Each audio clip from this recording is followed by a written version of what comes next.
Eu sou a Maria Victória. Eu sou a Ana. E hoje estamos aqui com o Marcos Assi. O uso de novas tecnologias e toda essa parte de dados. Bom, vamos lá. Uma coisa interessante, até aproveitando, antes de falar de GRC, ontem mesmo eu estava dando uma aula sobre gerenciamento de risco para a instituição financeira e no meio coloquei sobre risco cibernético, proteção de dados.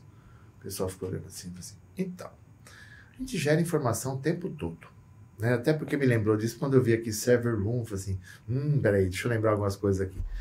A gente trabalha com dados o tempo todo. E às vezes as pessoas não têm noção que o agente da informação é quem gera informação. E ele acha que ele gera informação, a responsabilidade é dos outros. Então eu comecei a falar sobre o risco, sobre os pilares, né, tal. Aí o pessoal fala assim, caramba, Assi, tá ligado? Eu falei assim, exatamente. Só que quando você fala sobre gerenciamento de riscos, que entra no GRC, ele pode ser risco operacional, pode ser risco de crédito, pode ser risco de terceiro, pode ser risco de continuidade, pode ser risco de segurança, pode ser risco de cyber. Entendo, o processo é igual, produto final que é diferente. Então a questão primordial de governança, e tem uma coisa interessante que em 2017 eu publiquei um livro de governança e risco compliance pela Sampo, justamente após uma tal de Lava Jato. Que aí o pessoal não tinha entendido muito o que era governança corporativa, o que era gestão de riscos e compliance. E eu lembro que eu tinha montado um curso em 2016 na Febraban, que me pediram para montar um curso de governança e risco compliance, e teve um fator que aconteceu na Febraban, Federação de Bancos.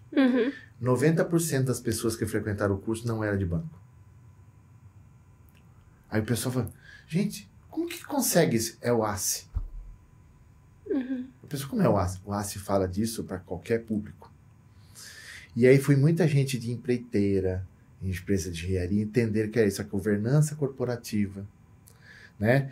Como que é você ter um processo de transparência, como você ter um processo de responsabilidade corporativa, como ter um processo de prestação de contas. E aí entra uma questão que é tal da equidade, né? Que é você a questão de tratar o minoritário e majoritário da mesma forma. Só que tem um detalhe. Nem toda empresa é de capital aberto. Nem toda empresa é uma cooperativa de crédito, uma cooperativa médica que tem, né, partes interessadas envolvidas.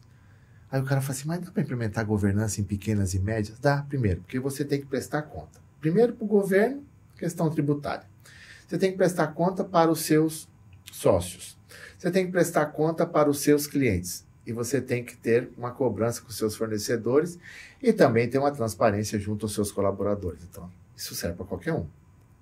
Responsabilidade corporativa, onde compliance entra. Regras para tudo quanto é questão.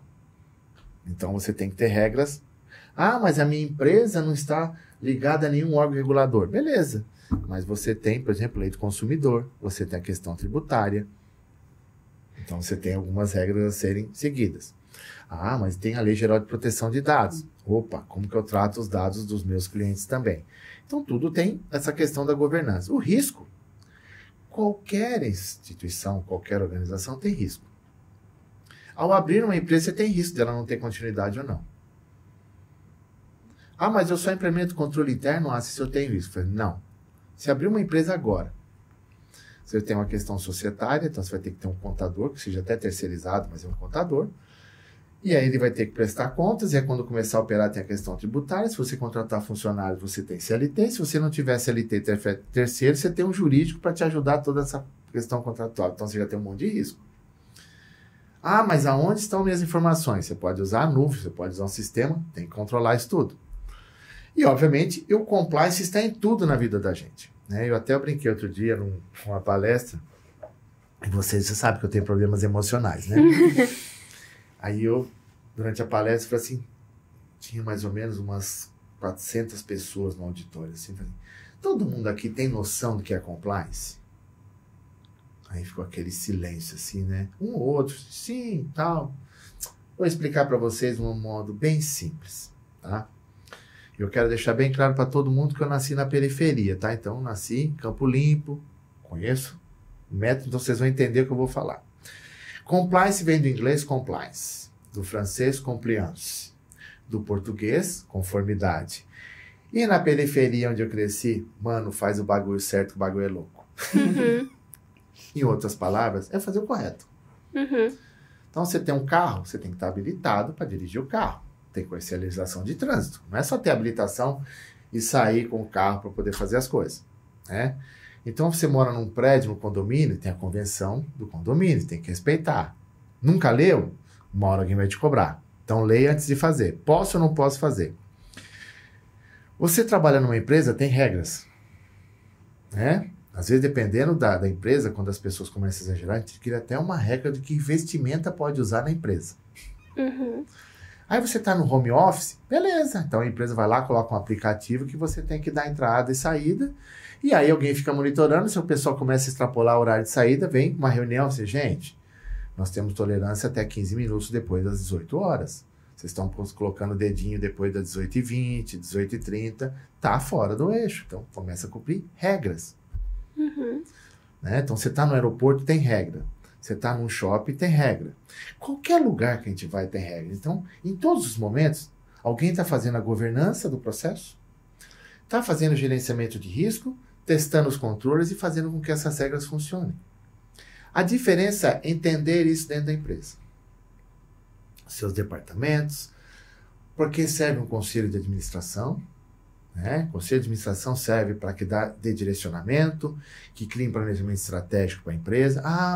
Mas a minha empresa não tem conselho de administração, então é a diretoria que vai fazer isso. A diferença é só o departamento ou órgão para isso. Você tem um conselho fiscal que fiscaliza as ações do conselho de administração. Deixa eu entender. Você é conselheiro fiscal? Sim, sou. Há 5 anos de uma ONG. Da CDP Latinoamérica.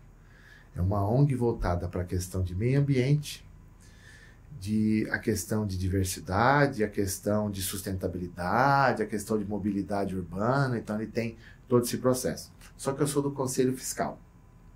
Eu cuido da parte do que se recebe e do que se investe. Então, tem eu mais uns 5 abnegados, né? E aí, uma coisa interessante, né? Minha esposa perguntou para mim assim, amor, você recebe alguma remuneração por ser conselheiro fiscal? Não, amor, é pró bono. Eu falei, o que é pró bono? Sim, eu ofereço o meu serviço sem remuneração. Uhum. Mas se der merda, eu pago. Eu falei, a gente vai começar a conversar esses seus acordos. Eu falei, não, faz sentido. Mas aí, por isso, como a gente tem essa responsabilidade, a gente cobra.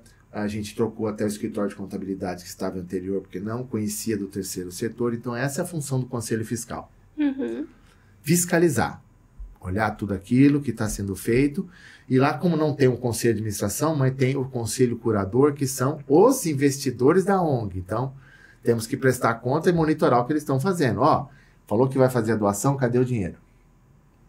Então a gente coloca tudo isso em prática. E tem a diretoria que também tem que prestar conta para o conselho e para o conselho fiscal. Então esse é um modelo geral de governança. E, obviamente, que a gente vai olhando riscos, controles, as conformidades dentro do processo para que esse negócio caminhe no caminho certo e assim por diante. Esse é em síntese, um modelo de GRC, tá?